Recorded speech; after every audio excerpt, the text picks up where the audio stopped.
I'm not drunk. I had only a few drinks to calm myself, to steady my nerves so I could tell you the whole story. Without the liquid courage, I'm pretty sure I couldn't get through the more abominable parts of what happened. You must think me crazy telling you all this. I thought the old campesino was insane too, when he told me at first. I should have listened to him, but of course I didn't, and now it's too late. He is dead. I am not. I wish I could celebrate this fact, but I know that I will not be alive for much longer. After you hear my story, you will know why the thought of rain sends chills down my spine and makes my heart pound in my chest. I was working with a non-profit organization in Nicaragua, in the city of Esteli. I worked in a clinic with other local doctors. My job was to organize the patients and to provide treatment that might otherwise be overlooked. The local doctors had the training to diagnose and treat injuries, but they were woefully uneducated about mental illness and coping with trauma. I worked in a clinic in Esteli for 1 year, without problems. I earned a name for myself as handling the mental cases that the doctors saw as being beneath their expertise. It was in one of these cases during early May that I first met the old man. He lived a few miles outside of the city in a rural community, hence the slightly derogatory title of campesino, a term similar to hillbilly. His daughter literally had to drag him into the clinic by the hand because of his pena, which is guilt of seeking help. The doctor spent 5 minutes with him before referring him to me. I sent his daughter out of the room so I could talk with him and see if I could find out what was the problem. He, of course, saw little reason to tell me the truth. The only thing I managed to learn was that he was anxious about something before he clammed up and left the counseling room. I figured that I couldn't force him to tell me, and went about my work. I didn't give much thought to the viejo until one of his friends visited me a week later. My Spanish wasn't perfect, but I managed to learn from his friend that the old man hadn't been sleeping and wasn't able to prepare the land for planting in the rainy season, which was only a week or so away. This was something serious, as most campesinos will work on their land until the day they die. At his friend's behest, I went to the community to visit the old man. I followed his friend into the community on a beat-up school bus that had been repurposed as a transit option. I spent an hour crammed against other commuters that stared at me like I was the only white person in existence as we slowly made our way through the hills. We arrived just before lunch and began the hike up to his house. During the winter, some farmers live up in the mountains so they can be close to their crops and protect them. The old man had a shack up in the mountains. The viejo was surprised by my visit, but his friend helped us move over the awkwardness of the situation. While he calmed him down, I observed the old man. His eyes were bloodshot, and he had bags under his eyes like he hadn't been able to sleep. He seemed agitated as well, but I wasn't sure if that was because I was here or it was something else entirely. His friend left me with him to talk and find out what was happening. The man was quiet at first, but eventually began his story when it became clear that I wasn't going to leave. He told me that 10 days ago was the first rain. I remembered the rain that pelted my apartment roof in Esteli viciously for a few hours before receding. Before the rainy season begins in mid-May, sometimes there are quick downpours that last only minutes. He'd been preparing his house up in the mountains when the rain came. He decided to wait out the rain before heading down into the community. The rain lasted longer than he had hoped, and he found himself sitting under his roof, watching the sun sink behind the mountains. It was there that he became aware that he wasn't alone. He told me that he could have sworn he felt something watching him. He reasoned that it had been other productores, or farmers, that had been caught in the rain like him. They didn't respond to his call, but he said that sometimes men are hesitant to be caught off on other people's property.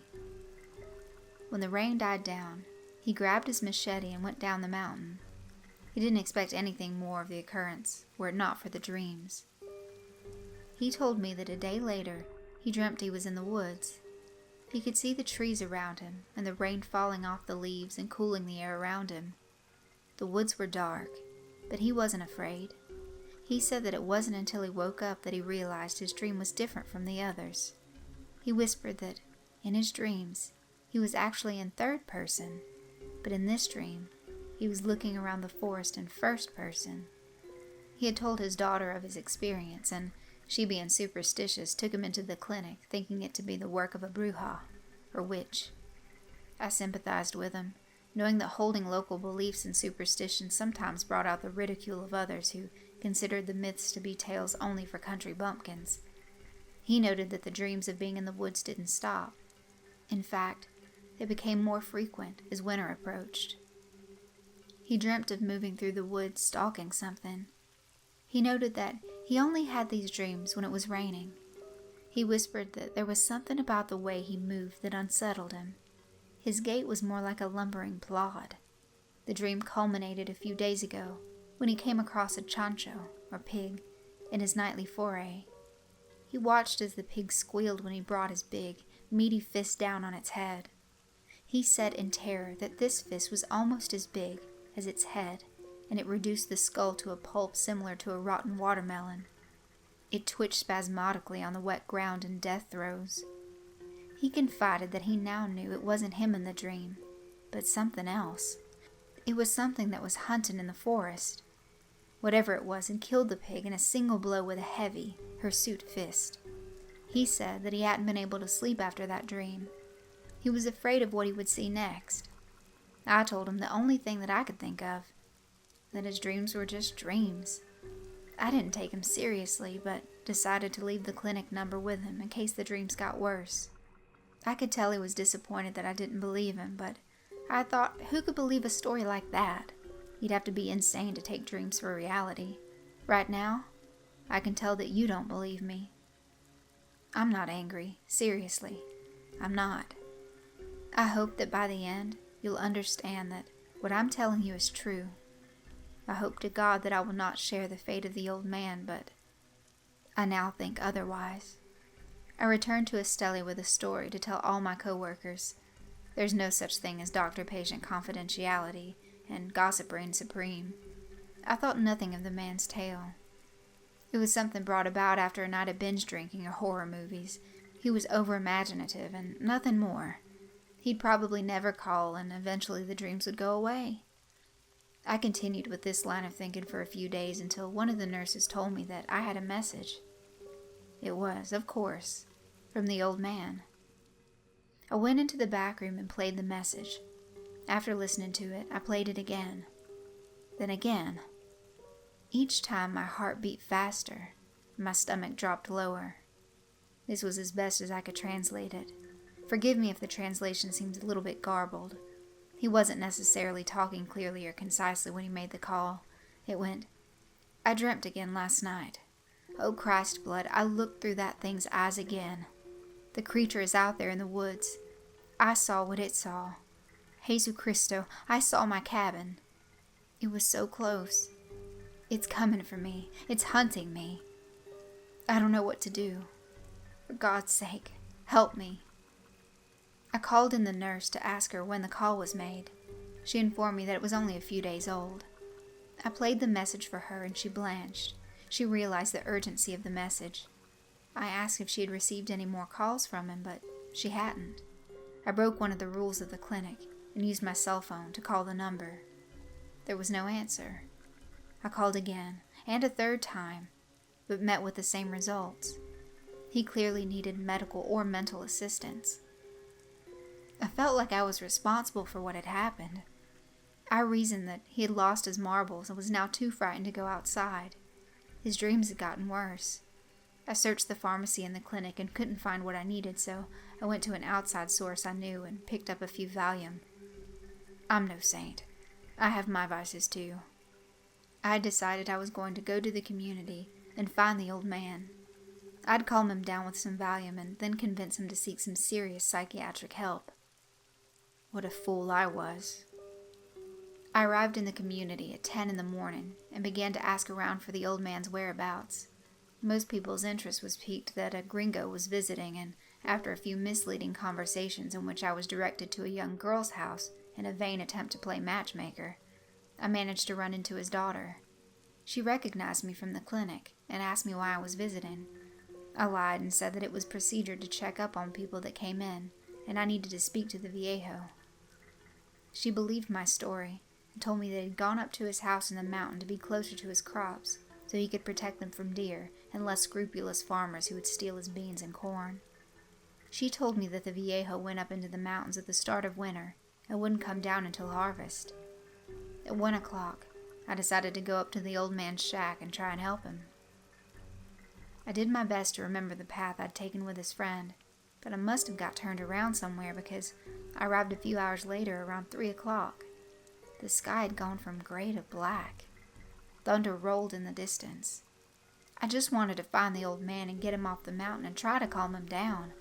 With luck, we would avoid most of the rain. I reached his house just as the first droplets began to fall. The door was open. I wasn't worried yet. It was common for people to leave their doors open in the campo. Most spent their time in the front of their houses or in the back with their door open to welcome in guests. I called out to the old man, but didn't get a response. I called louder and approached the small house. Something didn't feel right, but I shut away the thought. The old man was probably in the woods nearby, cutting wood to cook his dinner or something. I told myself this as I approached the cabin. I stood in the doorway, and it was there that I knew that my gut instinct had been right. The words, "Oy viejo," died on my lips as I looked over the ravaged room. What little was in the room had been scattered about like there'd been a micro-hurricane localized inside. His wooden table was flipped over, and the plastic chairs had been hurled around the room. The hammock had been torn from the support beam and laid on the ground. The support beam was cracked, and it looked like it could fall any second. The room was Spartan at best, but it looked like nothing was left untouched in the struggle. The most disturbing thing in that room was the machete that was buried into the wooden wall. It took 3 pulls to remove it from the wall. It had bit deep, and whoever swung it was definitely panicked about something. I didn't have much experience, but I knew that whoever had ravaged the house was dangerous, and I didn't want to meet them without something in my hand.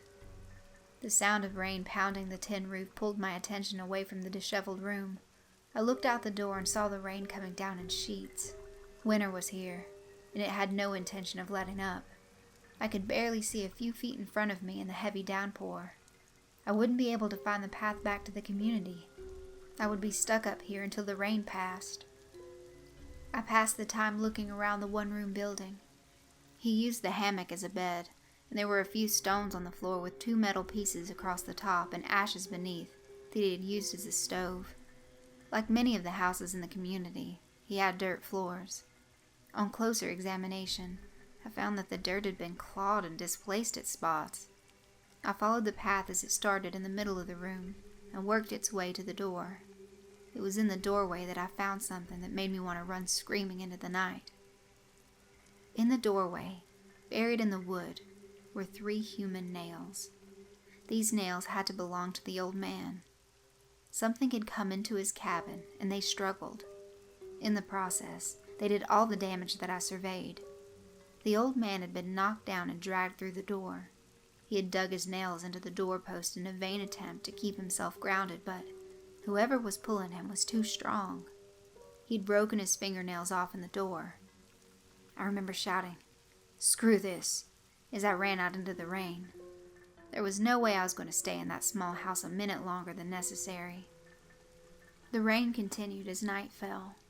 I killed time by toying with the machete. It was one of the types specifically designed for cutting firewood, but the curved top had snapped, and it seemed more like a foot-long knife. I left the machete by the door and sat down in the hammock. I lost myself listening to the sound of rain pounding on the tin. I began to entertain the thought that I would be stuck up in these mountains until morning.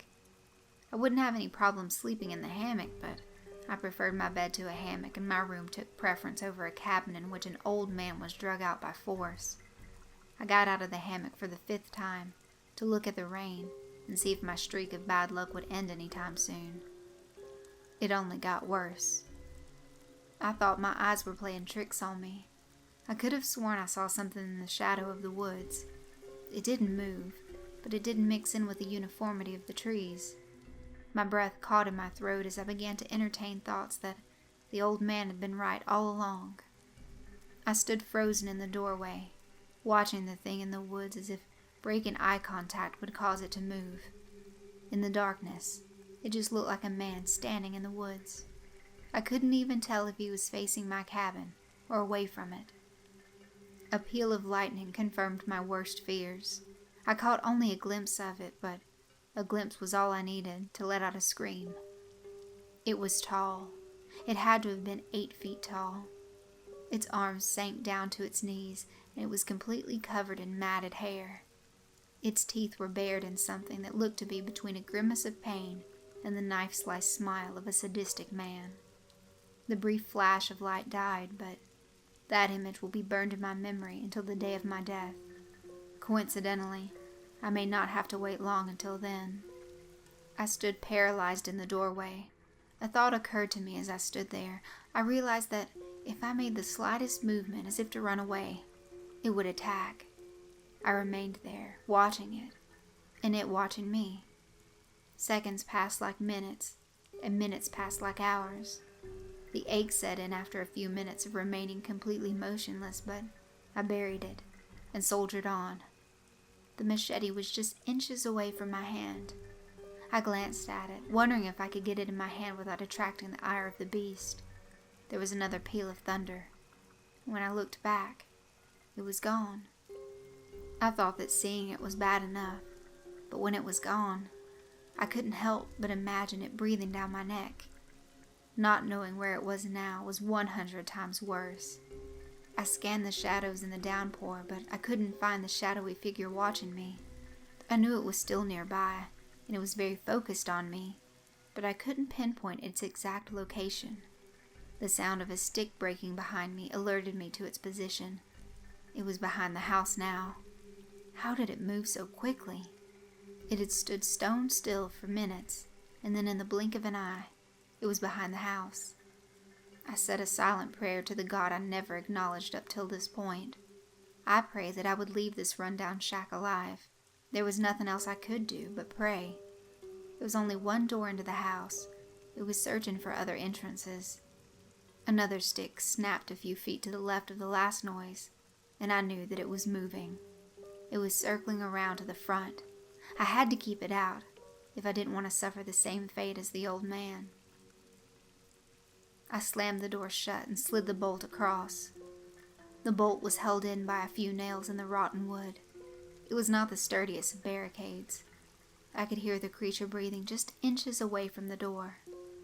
My heart was close to exploding out of my chest. The rain was weakening. I waited for it to try and enter the rundown shack, but the longer I waited with my breath dying in my chest, the more I realized that it probably wasn't going to try. Then bang! The creature struck the door, and by sheer luck, the door held. The impact sent waves of recoil energy resonating through my now bruised shoulder. One hinge popped out of the wood, and the bolt bent, but held fast. The rain was now just a patter on the roof. The creature gave a low, inhuman groan and began to walk away. I couldn't figure out why until I recalled the old man's words. He said that he only dreamt of the creature when it was raining. He only saw it in the first rain. The creature had some connection to the rain. Did it only hunt in the rain? I waited in the silence and listened to the sound of water dripping off the roof into the soaked ground. I decided then and there that I would go back to the mountain in the dark, because if the rain picked up again, it would return for me. I fled into that dark night, tripping and falling, and didn't stop until I reached the village. I was taken in by a concerned villager, but no matter how hard he pressed the topic, he couldn't get me to talk. They say that they found a dent on the door bearing no mark of a human hand. He wanted to hear about how the old man was doing, but I knew to open up about that would break the floodgates open, and it would drive me insane. I was awake the entire night, and I caught the first bus to Esteli in the morning. You're probably wondering why I'm so terrified. I escaped, and now it should only be a matter of avoiding the mountains. You don't know anything. You wanted to learn why I get so panic-stricken at the first sign of dark clouds? That night, as I listened to the rain, I drifted off. I was always unable to resist the sound of rain hitting a zinc roof. I dreamt. Oh God, the things I dreamt. I saw something moving through the woods. It grabbed a tree, and I saw its hairy fingers wrapped completely around the tree trunk. It scaled the tree with ease. The thick tree creaked under its weight, but it stayed upright. It crested the tree and looked out over its domain. There were woods all around it. The creature looked northward up through its eyes. I saw a stelly. The creature dropped down to the ground and began to head in that direction. It was heading towards me. The old man was right. It was stalking him in his dreams, and it was now stalking me. It would find me eventually. I could run, but it would always find me. The rain. It only moved in the rain. It wouldn't stop until it found me and did to me what it did to the viejo. You wanted to know why dark clouds make me tremble and the thought of rain makes me want to piss my pants? It's because I know that the next rain, it will draw closer and closer to me. And today it looks like the heaviest rain yet.